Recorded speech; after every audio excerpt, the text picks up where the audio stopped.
ఫోటోలు పెట్టారు ఇక్కడ.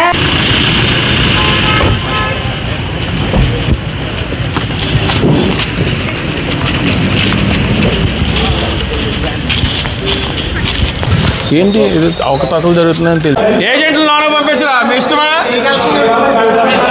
మీ ఇష్టమా?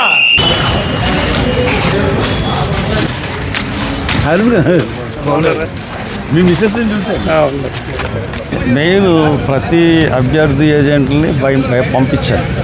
వాళ్ళు ఎప్పుడు వచ్చినా కానీ వాళ్ళు అలౌ చేయాలి. 8 గంటలు దాటిన తర్వాత వచ్చిన ఏజెంట్లని అలౌ చేయకూడదని ఎక్కడా లేదు. రూల్ బుక్లో ఖచ్చితంగా ఏజెంట్ ఎప్పుడు వచ్చినా అలౌ చేయమనం. ఇక్కడ పోలింగ్ ఆఫీసర్లు అందరూ కూడా మా ఏజెంట్లు పర్టికులర్గా ఇక్కడ ఉన్న బూతుల్లో ఉన్న అందరు ఏజెంట్లని ఆపేశారు. 8 తర్వాత వచ్చారు. దగ్గర ఇప్పుడు 10:30 దగ్గర 2.5 hours ఆపేశారు. ఇప్పుడు మేము వచ్చిన తర్వాత అలౌ చేశారు. అది తప్పు కదా. అది కావాలని చేసినట్టుగా, కావాలని ఇన్స్ట్రక్షన్స్ ఇచ్చినట్టుగా మాకు అనిపిస్తూ ఉంది. కొంత తప్పుడు విధానాల్లో వెళ్తుంది ప్రభుత్వం.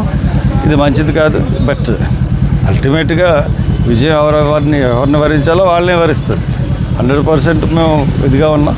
ఇటువంటి కుయుక్తులు ఉపయోగించొద్దని మనం చేస్తాం. కొంతమందికి వాటర్ స్లిప్ లేదని గందరగోళం పరిస్థితి. వాటర్ స్లిప్లు సరిగ్గా అందించడంలో గవర్నమెంట్ ఫెయిల్ అయిందండి.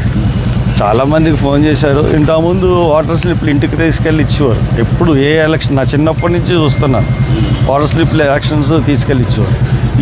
ఈ ఎలక్షన్స్లో వాళ్ళకి వ్యతిరేకత ఉందని చెప్పి వాటర్ స్లిప్ని ఇళ్ళకి తీసుకెళ్ళి ఇవ్వడం అనేది జరగలేదు. ఇంట్రెస్టెడ్ అనుకున్న వాళ్ళకి వాళ్ళు ఇచ్చుకున్నారు. ఇంట్రెస్టెడ్ లేని వాళ్ళందరికీ ఆపేశారు. ఆపేసి వచ్చిన వాళ్ళకి ఇచ్చారు. అది